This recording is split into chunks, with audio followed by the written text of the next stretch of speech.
The saddest days are met. The saddest days are met. Just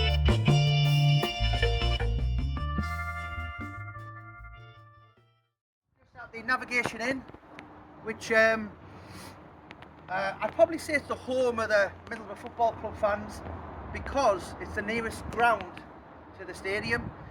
But in 1989, there was a big boxing show up here. I think Glenn McCrory was on the undercard. Lewis Welch, the bare knuckle fighter, was on the undercard as a professional in them days. Cornelius Carr, I think Glenn McCrory fought Caesar Macatini, and Dave Garside was on. And so back in them days, sometimes you'd have the weigh-ins before, the day before, sometimes even on the morning, that's what it was. So the weigh-in was, these days it's like 36 hours before a fight. For obvious reasons, you know, a lot of people have to put weight back on. But back in 1989, the morning of the fight, the weigh-in was on here. So all the boxers were in there. You've got John Spenceley, whose show it was. Can you still hear that? Give me a second, guys. Trains, such a fixation to the spirit. Anyway, so John Spenceley at the show, he was in there running about like a blue-eyed fly. Tommy Miller was in there drinking. He was the right character. He was the guy with the Bobby Charlton sad kind of comb over in the documentary. And so anyway, you've got probably maybe 20 guys in there, full of testosterone, all getting weighed in, walking around naked, walking about carrying carpets.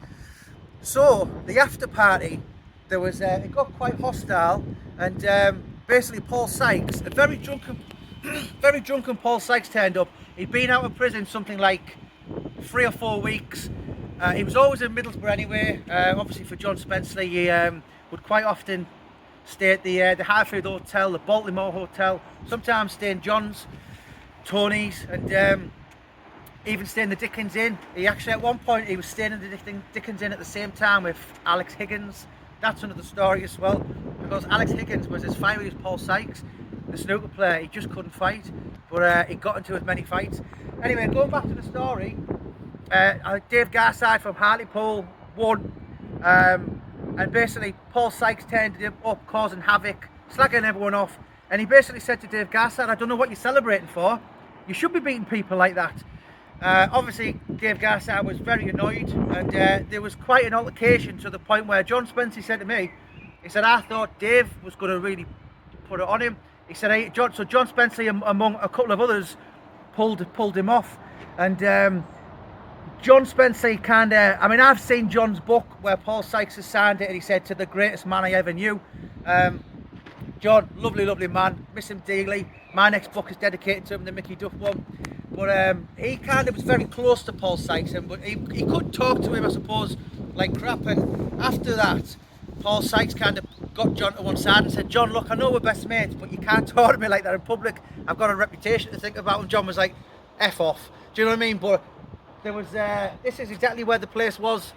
Garside and Sykes were going to have one hell of a big fight, and it kind of got broken up. But by then, I think Sykes had been, what, 45, 46, Garside had been in his prime, and obviously still fighting fit in them days. Really top fighter he was. Top contender, and beat Glenn McCrory as well, you know, so he was no mug, top amateur as well. But yeah, that's where the weigh-in was, and the after party where Sykesy caused havoc as usual. The saddest days are met.